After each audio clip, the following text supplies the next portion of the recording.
우리 사랑하는 지형가족 여러분, 영화 반전 있는 영화를 좋아하십니까? 저는 반전이 있는 영화 이게 참 재밌어 합니다. 반전의 그 핵심은 뭡니까? 마지막 그 반전이지 않습니까? 그런데 그것을 알려주면 김이 시지 않습니까? 예전에 저 젊은 마리가 범인이다. 극장 앞에 사람들이 줄 서서 표를 사는데 뭡니까? 그 제목이 기억이 안 나네요. 하여튼 저런 말이가 범인이다 이렇게 얘기해 줘가지고 사람들이 표를 사려고 하다가 이미 나서가지고 그렇게 재미없었던 적도 있다고 합니다. 미리 범인을 알면 재미는 없지 않습니까? 이것은 스포일러라고 합니다. 너무 친절하게 결말을 다 얘기해 줘가지고 영화에 대한 흥미를 없애버립니다. 오늘 본문은 일종의 스포일러와 같습니다. 하지만 이 스포일러지만 너무 완벽한 스포일러가 아니라 그 속에 어렴풋하게 주님에 대해서 알 수 있도록 그렇게 되어 있는 스포일러 할 수 있습니다. 그것을 스포일러라는 단어보다 뭐가 좋을까 생각하다가 그냥 맛보기 이렇게 저는 이제 그냥 생각해 봤습니다. 오늘 본문에는 예수님의 사역이 나옵니다.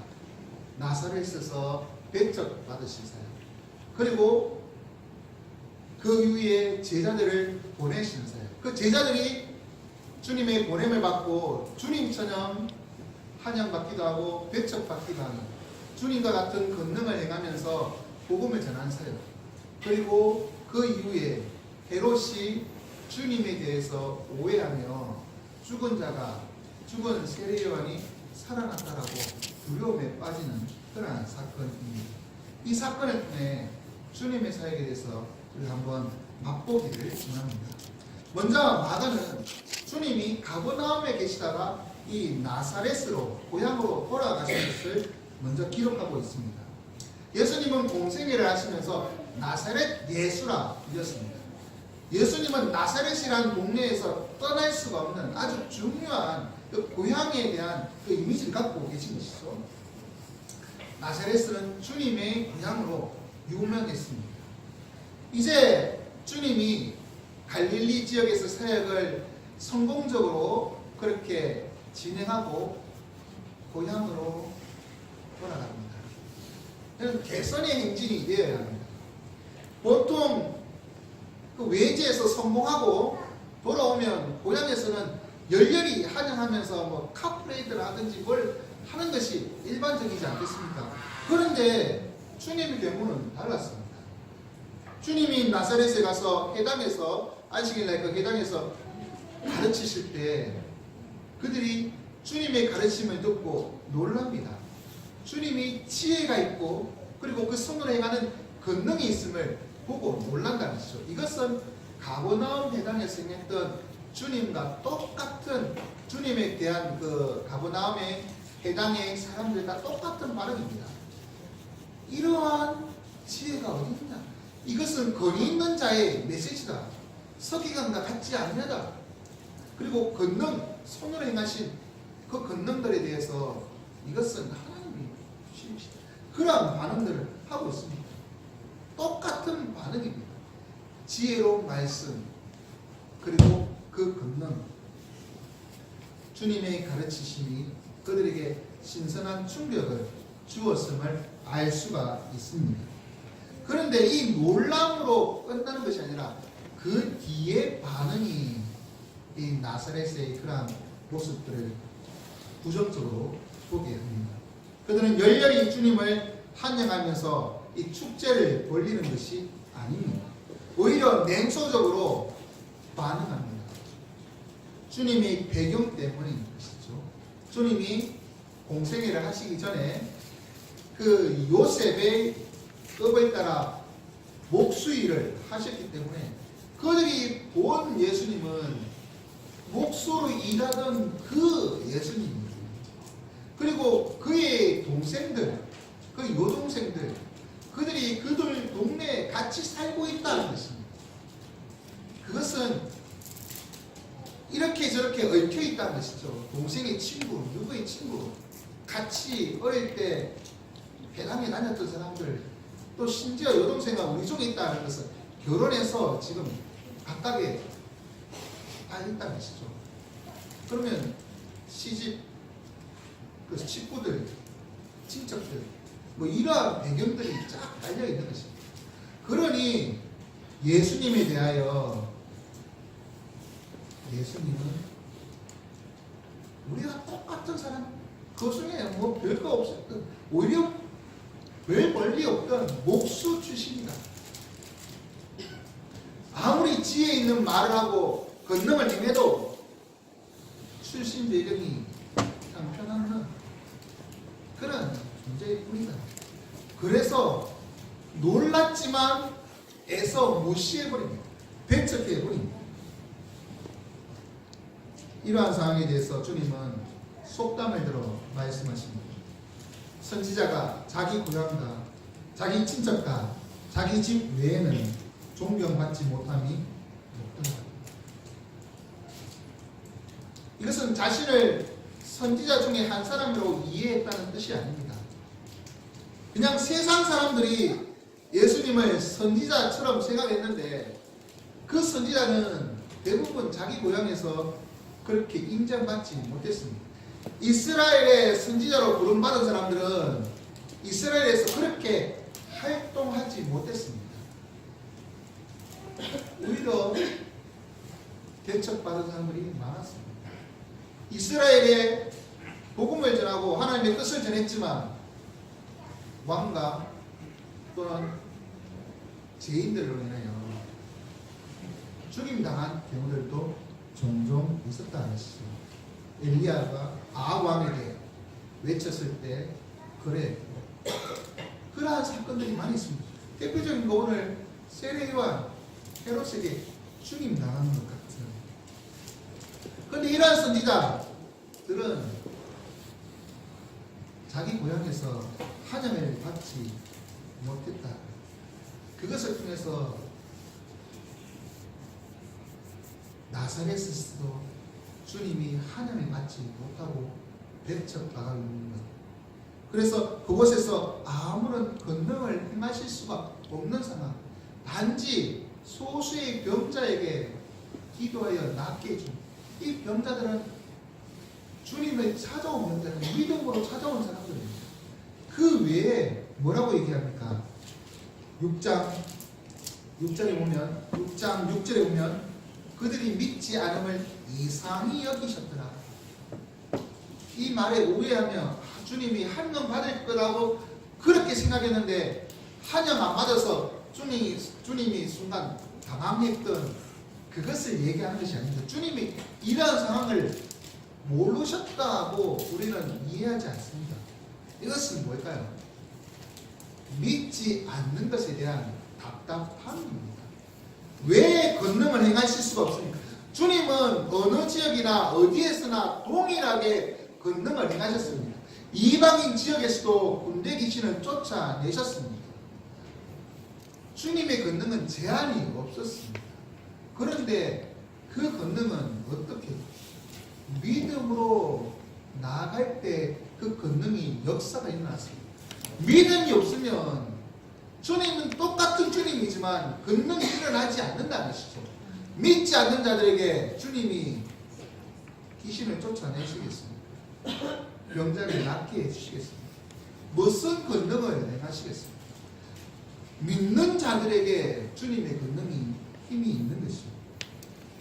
불신한 가진 자들에게는 주님이 아무리 능력이 있어도 불신함으로 하고 배척하면 아무런 소용이 없는 것입니다.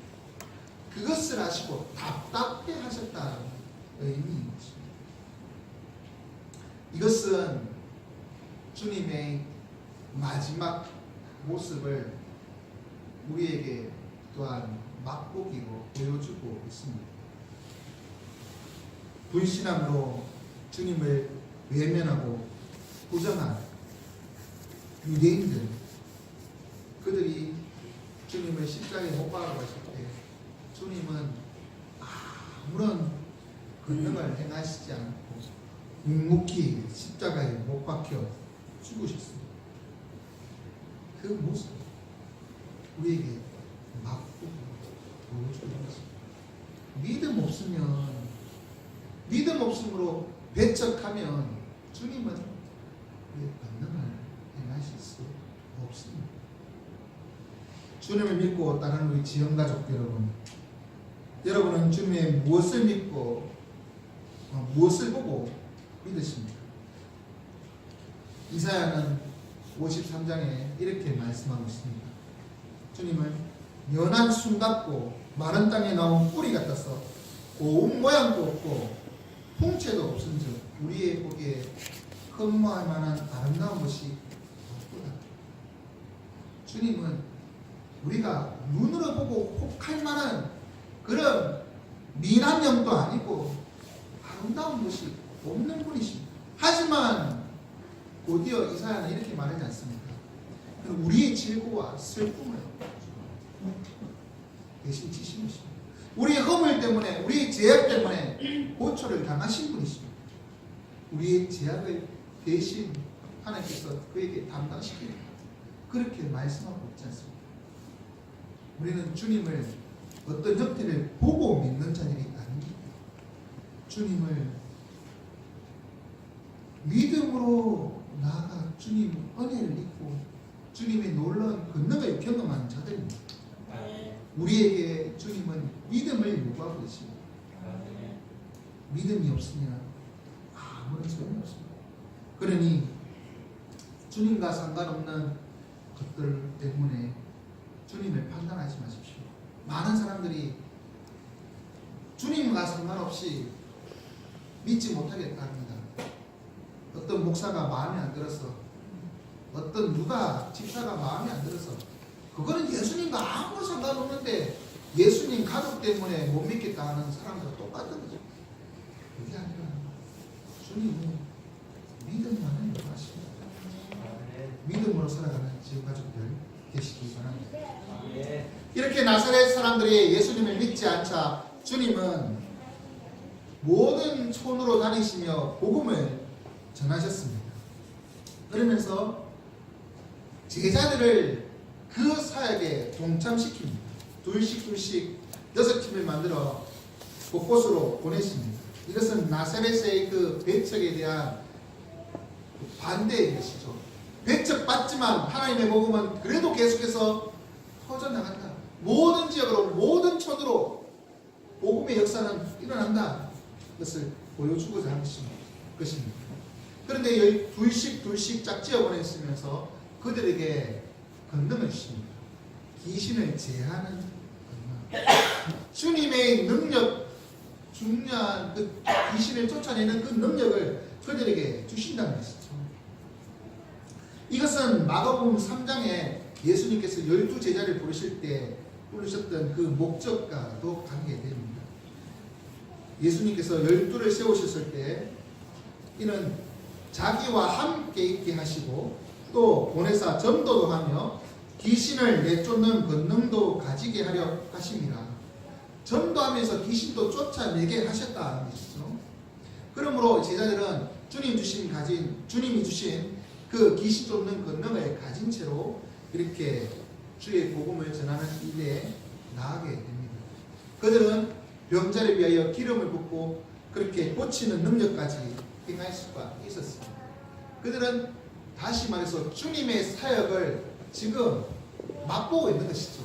주님과 똑같이 병자도 고치고 귀신도 쫓아내는 사역을 하고 있는 것입니다.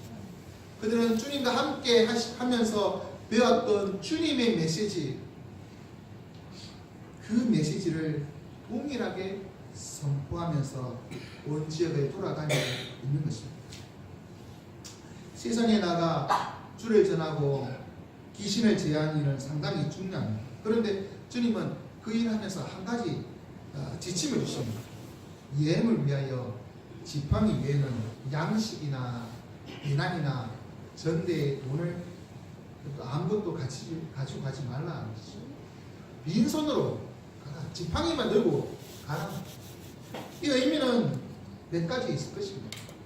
그냥 몸이 가볍게 뭐 짐 챙기고 뭐 트렁크 들고 다니고 이렇게 하면 아무래도 행동이 둔해지니까 빨리빨리 움직이라 그런 의미 있을 것입니다. 하지만 그것보다는 지금 살아갈 때 필요한 양식, 돈 이러한 것들, 심지어 옷도 두 배 가지지 말라 그렇게 말하고 있는 것을 보면 하나님만 의지해라 그러죠. 하나님께서 채워주시고 또 하나님께서 보호해 주실 것을 기대하며 믿음으로 가라 그렇게 말씀하고 있습니다. 사역할 때 하나님을 의지하며 사역해야 한다는 것을 말씀하고 있는 것입니다. 그렇게 사역하다 보면 어떤 지역에서는 환영을 받습니다. 어떤 집으로 들어오라 그래서 대접받습니다. 어떤 지역에 가면 대접받는데 옆집에서 우리 집에도 좀 오세요 이렇게 하잖아요. 그런 경우에 그 집에만 있어라 이렇게 얘기하지 않습니다. 환영받는 교회에서는 여러 군데서 여기에도 우리 집에도 함께 와서 우리 집에도 좀 와서 이렇게 얘기하지만 그때는 그곳에서만 있어라 얘기합니다. 환영받는 때가 있습니다. 하지만 반대로 배척받는 때도 있다는 것이죠. 그때 그러니까 아무도 그를 대접하지 않습니다. 그럴 때는 그 지역을 이방인 지역처럼 여기라는 거죠. 그 발 아래 먼지를 떨어버려 점거로 삼으라. 이것은 유대인들이 이 지금 유대 지역과 이 갈릴리 지역 사이에 사마리아라고 하는 지역이 있습니다. 그 지역을 통과했다면 항상 그 지역을 통과하고 난데 신발에 그 먼지를 떨어버렸습니다. 이방인 지역 부정한 곳 그것을 지나간 것에 대해서 이제 그 지나간 것에 대한 이 털어버린 부정한 것에 대한 털어버린 것이죠. 마치 자신들을 영접하지 않으면 그것을 부정한 땅처럼 생각하고 먼지를 털어버리라. 그 지역이 이방인 지역이라 하더라도 유대인 지역이라 하더라도 갈릴리 아니면 유대인 어떤 지역이라도 사람들은 자신들은 하나님의 백성이라 하지만 복음에 대해 부정적으로 받아들이면 그냥 문제를 털어버려 증거로 삼아라. 이방인 같은 존재로 여겨라. 그러면서 제자들은 주님처럼 환영받기도 하고 배척받기도 하는 그 상황을 경험하게 되는 것입니다. 그러면서 그곳에서 무엇을 합니까? 그들이 하는 것은 회개하라. 12절에 제자들이 나가서 회개하라. 그렇게 선포합니다. 이것은 주님이 공생애를 시작하시면서 말씀하셨던 그 말씀, 때가 찼고 하나님의 나라가 가까웠으니 회개하고 복음을 믿으라 라고 했던 그 메시지를 그대로 이어듣는 것입니다. 회개하면 하나님의 복음이, 예수님의 복음이 힘이 없습니다. 회개하지 않으면 아무리 귀신 쫓아내는 권능이 있다 해도 아무런 소용이 없습니다. 나사렛 사람들을 통해서 뼈저리게 느낀 것, 제자들이 본 것 아니겠습니까? 그래서 회개하라 그렇게 외치고 있습니다. 자신이 죄인인 것을 깨달아야지 복음의 능력이 나타나는 것입니다. 그들은 철저히 예수 그리스도의 이름을 드러내고 주의 이름으로 귀신을 쫓아내고 복음을 전거했습니다. 14절에 이에 예수의 이름이 드러난지라. 제자들이 베드로, 야고보, 요한, 안드레 이런 제자들의 이름이 아니라 오직 예수 그리스도의 이름만이 드러났던 것입니다.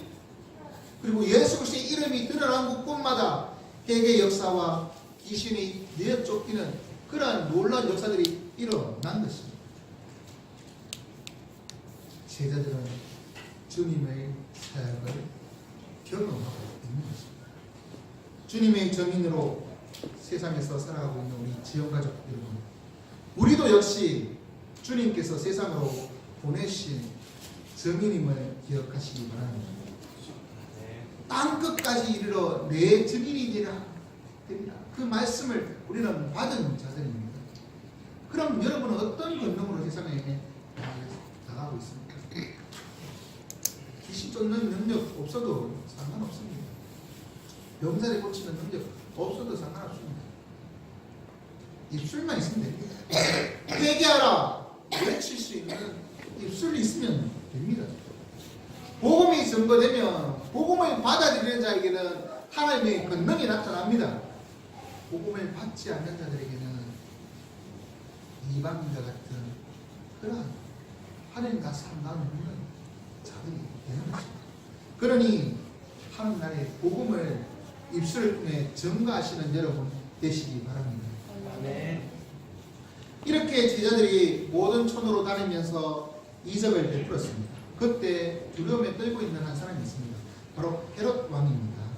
그런 헤롯 대왕의 그런 아들입니다. 그가 왜 두려움에 떨고 있느냐 하면 세례 요한의 모습으로 착각하고 있기 때문이시죠. 예수님의 메시지 그리고 제자들이 맺힌 그 회개하라는 메시지가 자신에게 회개하라고 외쳤던 세례 요한을 떠올리게 하고 있기 때문이시죠. 예전에 헤롯이 결혼을 합니다. 그런데 누구와 결혼을 하느냐면 자신의 조카이면서 또한 자신의 동생이 부인인 헤로디아와 재혼을 하는 것입니다. 조카랑 결혼하는 것 자체가 이제 금지상간인 것이죠. 그런데 지금 동생의 부인이었습니다. 동생이 죽어도 이 자녀가 있기 때문에 이 결혼하는 것에 대해서 그렇게 합당하지 않는데 죽지도 않은 상황에서 이 헤로디아가 이제 이 권력에 대한 욕심이 있습니다. 빌립이 그렇게 권력을 가진 자가 아니기 때문에 빌립을 차고 이혼하고 자신은 로마 시민권자이기 때문에 로마법에 따라서 합당하게 이혼하고 새롭게 헤롯에게 자기 삼촌 헤롯에게 와서 재혼을 한 것입니다. 이 헤롯은 이 헤로디아와 결혼을 한 것이죠. 이건 완전히 율법 레위기 20장에서 금하고 있는 내용입니다. 근친상간 형제의 아내를 취하는 것, 이것은 심각한 죄입니다. 그것을 죄라고 여기고 그리고 그 죄를 회개하라고 외치는 세례 요한은 마땅히 해야 할 일을 하고 있습니다. 선지자로서 하나님의 뜻을 선포하고 있는 것입니다. 그리고 헤롯도 그 말을 듣고 마음에 찔림이 있습니다. 그를 의롭고 거룩한 사람으로 알고 그 말을 듣고 있습니다. 달갑게 들었습니다. 그렇게 말하고 있습니다. 그런데 헤로디아는 자신을 부도덕한 여자로 몰고 있는 세례 요한에 대해서 악감정을 가질 것이 분명하지 않습니다. 헤롯이 결국 세례 요한을 죽이고 그날은 자신의 생일이 아주 좋은 날입니다. 그날에 헤로디아의 딸 이름은 나오지 않습니다만 살로메가 춤을 춥니다. 딸이 춤을 추니까 기뻐해서 약속을 한 것이죠. 너가 무엇을 원하는지 내가 주겠다 약속을 했습니다. 그리고 이 살로메는 어머니한테 가서 물어서 세례 요한의 목을 달라 그 말을 듣고 그대로 요청했습니다.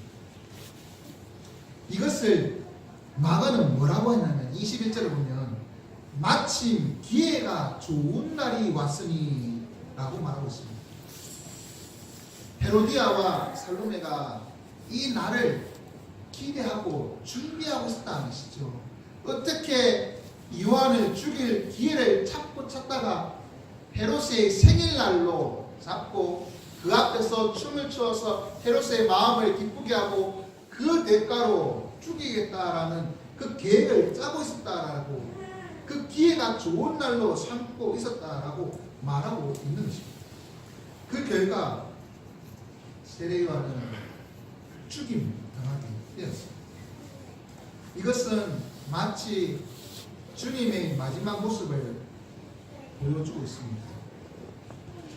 주님을 죽이기로 그 기회를 엿보고 있던 대제사장들과 서기관들이 유월절이라고 하는 좋은 날, 그날을 기회로 삼았지 않습니다.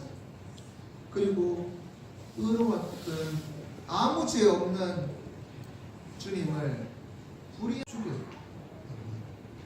동일한 모습들을 그렇게 앞서서 보여주고 있는 것입니다. 이 소녀 살로메의 죽음 대가로 세례요한은 죽임을 당했습니다. 그리고 제자들에게 장사가 되었습니다. 그것으로 끝난 것처럼 보입니다.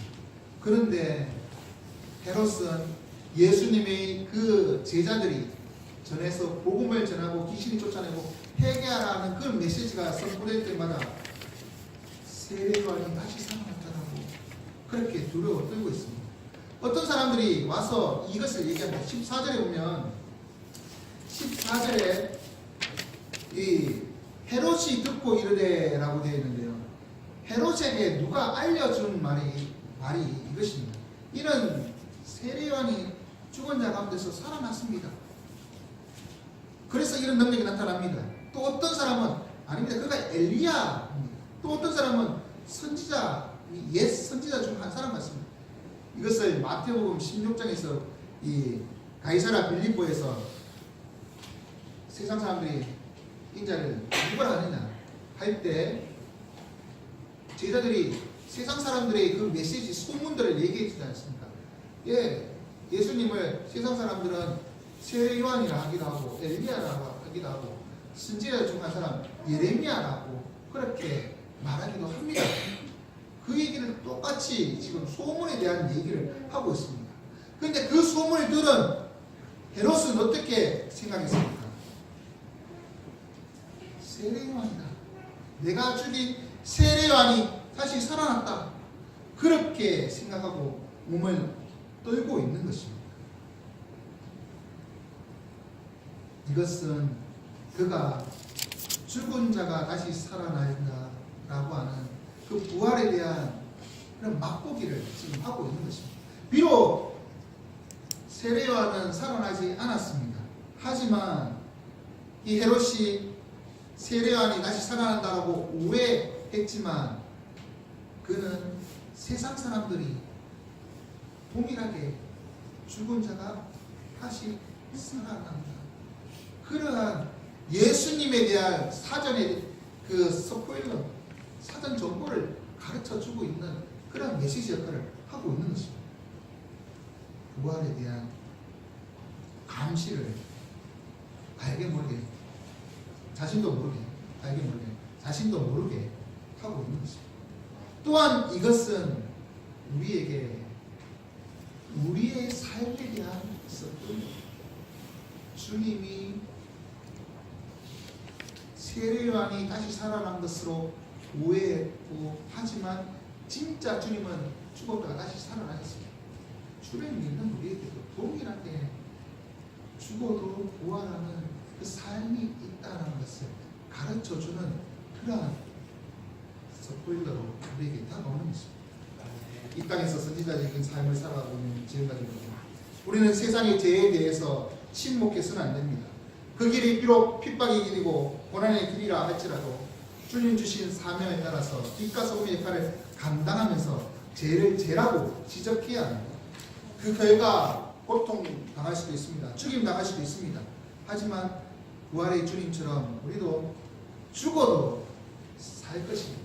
그러한 믿음으로 살아가기 원합니다. 주님이 부활의 첫 열매가 되시는 그것으로 우리에게 미리 우리의 삶이 어떻게 될 것인지를 가르쳐 주고 계시기 때문이십니다. 그러니 믿음으로 살아갑시다. 비록 세례 요한은 다시 살아났다 그렇게 오해를 받았지만 우리는 실제로 주 안에서 다시 살아날 자들이기 때문이십니다. 주님이 우리에게 그런 은혜를 보여주십니다. 이제 말씀을 읽겠습니다. 우리는 주님은 언제 어디서나 동일하게 말씀하시고 동일하게 권능을 베푸십니다. 하지만 듣는 자들이 믿음이 있느냐 여부에 따라서 그것이 권능으로 나타나기도 하고 또한 권능이 나타나지 않기도 했습니다. 그러니 우리는 믿음으로 주를 만나야 할 것입니다. 우리에게 요구하신 것은 오직 믿음입니다. 그리고 우리에게 또한 증인의 사명을 주셨습니다. 증인으로 살아갈 때 우리가 전하는 복음을 듣고 반응하는 자들이 있을 것입니다. 반대로 거부하는 자들도 있을 것입니다. 이러한 상황은 주님이 가버나움과 나사렛에서 보여주셨습니다. 그러니 주님 주신 사명, 환영받든 받지 못하든 전하는 사명 잘 감당하시기 바랍니다. 또한 헤롯이 주님의 그 제자들의 사역을 통해서 세례 요한이 다시 살아났다라고 그렇게 오해했지만 이것을 통해서 주님이 다시 살아나실 것을 암시했던 것처럼 우리도 주님의 다시 살아나심을 통해서 우리도 다시 살아날 것이라는 그러한 믿음으로 살아가기를 원합니다. 믿음, 부활신앙 가지고 살아가는 우리들 되기 원합니다. 주님께서는 이것을 우리에게 미리 맛보기로 보여주셨습니다. 그리고 그 다음 메시지가 무엇입니까? 오병이어 사건입니다. 천국의 잔치를 맛보기로 보여주는 사건인 것입니다. 그것을 경험하는 저와 여러분 되시기 바랍니다. 그렇게 살기 원하시는 분들 다 함께 찬송가 352장으로 주신 말씀에 응답 찬송을 올려드리겠습니다.